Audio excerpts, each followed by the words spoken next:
Hello everyone, আমি নূপুর চলে আসলাম আবারও আপনাদের মাঝে আরেকটি চচ্চড়ি রেসিপি নিয়ে। আমি আজকে রান্না করব লাল শাক, আলু, পেঁয়াজ, কাঁচামরিচ, মলা মাছের চচ্চড়ি। চচ্চড়িতে প্রথমে দেব পেঁয়াজ, কাঁচামরিচ, পরিমাণ মতো লবণ, গুঁড়ো মরিচ পরিমাণ মতো হলুদ, তেজপাতা, আদা রসুন বাটা পরিমাপ মতো।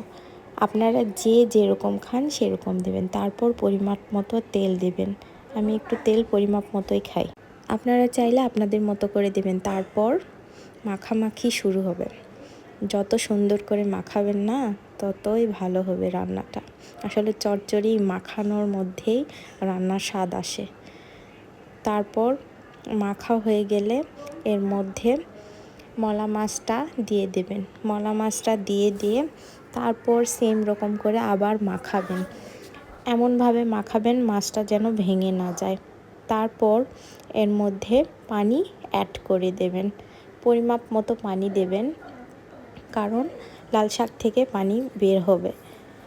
তারপর এটা চুলায় তুলে দিবেন। তুলে দিয়ে দেখবেন রান্নাটা হয়ে আসছে কিনা।